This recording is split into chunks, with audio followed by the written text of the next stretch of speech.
Hapa tuko kwenye Nyamonge Sport Bonanza msimu wa pili 2025 ambapo timu mbalimbali zinataka kucheza, lakini pia kitu cha kushangaza ni kuhusiana na mpira wa ndugu zetu walemavu wa macho. Wameenda kuonyesha kitu ambacho tumeweza kufurahia kama Watanzania. Ni kitu ambacho kwa kawaida ni ngumu sana kukieleza, lakini ndio hali jinsi ilivyokuwa. Chifu, mambo vipi? Safi, mambo vipi? Safi, kwema. Kwema kaka. Hongereni sana kwa mchezo, lakini hongereni kwa kuchukua taji. Shukrani sana. Mpira wa leo unaweza kuzungumziaje, lakini ulikuwa unajitupa kama Pinpin Kamara? Mpira wa leo naweza nikazungumzia, kwanza namshukuru Mwenyezi Mungu kwa kunijalia kipaji hiki cha mpira wa gogo, mpira wa kengele wasiona. Pia namshukuru Mwenyezi Mungu kwa kunijalia kuwa na kipaji hiki. Mimi mchezo huu nilianzia tangu shule ya msingi katika ngazi ya UMITA Shunta, na pia nilienda ngazi ya kitaifa kucheza michuano ya East Africa. Kwa hiyo nashukuru Mwenyezi Mungu na kuendelea kwa kipaji hiki, na bwana Nyamonge kuja kuanzisha hili jambo, namshukuru kwa hiki tena kuanza upya tena na kuonyesha katika dunia kwamba na sisi Tanzania tunao kipaji kama wachezaji mbalimbali wa gogo. Ni kweli hauoni, lakini ulitegemea mwitikio wa Tanzania kujitokeza kwenye viwanja hivi ya Mwembe Yanga?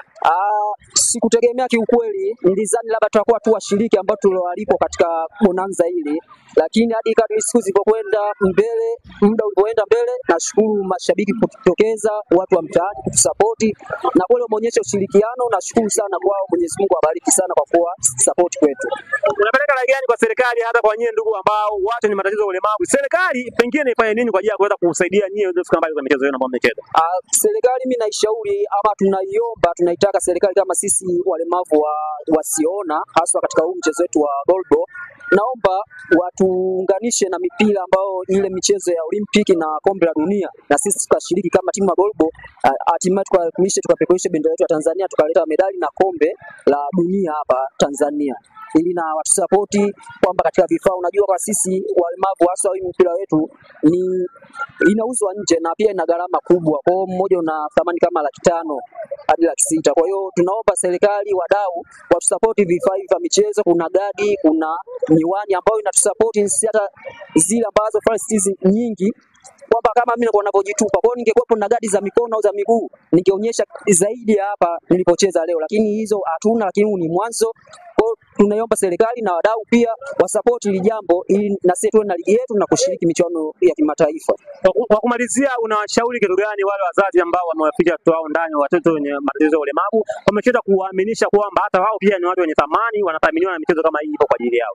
Mimi nawashauri wazazi, walezi na watu ambao wanawalea watu ambao walemavu, sio kwa wasiona tu, bali mlemavu aina yote. Mlemavu si kikwazo cha kwamba wewe kukaa ndani ama kutokeza katika jamii kama hii, na sio kwenye michezo tu, hata kwenye elimu. Wazazi, walezi na wadau mbalimbali wapeleke wanafunzi, watoto kusoma shule na kuonyesha kipaji ambacho wengine wana vipaji vya muziki, kucheza na kadhalika vingine. Kwa hiyo nashauri wazazi waweze kuwatoa watoto wao ndani na kuwachanganya katika jamii, waonyeshe kipaji chao ili waweze kujipatia kipato, kwa sababu mwisho wa siku hakuna mtu ambaye ataendelea kuishi hapa duniani, kila mtu atarudi kwa Muumba, lakini pia ukiondoka wewe hakuna mtu ambaye atakemtemegea, atakuwa ndani na atazidi akili talema zaidi. Kwa hiyo tunaomba wazazi mwatoe watoto wajipoonyesha vipaji vyao na wapeleke shule katika kusoma.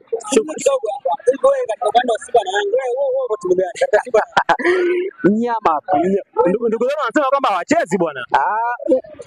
Waseme wasiseme, lakini lazima aje uwanjani. Nasipokuja tunachukua pointi 3 na magoli 3. Na pale Simba unampenda nani? Maana hiyo ulikuwa unajitupa sasa, kuna kuruhusa kama Simba mimi kama Malone. Simba mimi katika bado Simba. Kiukweli Simba mimi bwana, kiukweli niseme mapenzi yangu kabisa bwana, Musa Pinpin Kamara ni role model wangu, na naendelea kwa sababu mimi na uoni hafifu ambaye, kwa hiyo naangalia jinsi anavyocheza na kweli najifunza kwa sababu mimi kabla sijakuwa mlemavu wa macho nilikuwa nacheza mpira na nafasi kucheza goalkeeper na beki namba 3. Kwa hiyo namshukuru sana Kamara, Mwenyezi Mungu amjalie kipaji chake, na mimi naendelea kujifunza kutoka matendo yake anayofanya. Na katika unaposlide, mimi napenda sana kuslide katika beki, mimi namsifu sana, namkubali sana brother yake Hamza. Naam. Shukrani sana brother. Nashukuru sana, big up na kongole, na nashukuru sana bwana Nyamonge. Mungu ambariki na mzidishie, na washiriki wake wote wa nyuma ambao wamsupport kwa namna moja ama nyingine, na nyinyi ndugu wanahabari, vyombo vyetu vilivyoshiriki hapa na mgeni rasmi, tunashukuru sana. Mtu support na muonyeshe juhudi, basi kwa siishie hapa, basi mutengeneze kongamano, mkatuletea hata timu, basi mkatengeneza hata kombe ambao la ligi, hata timu mtawata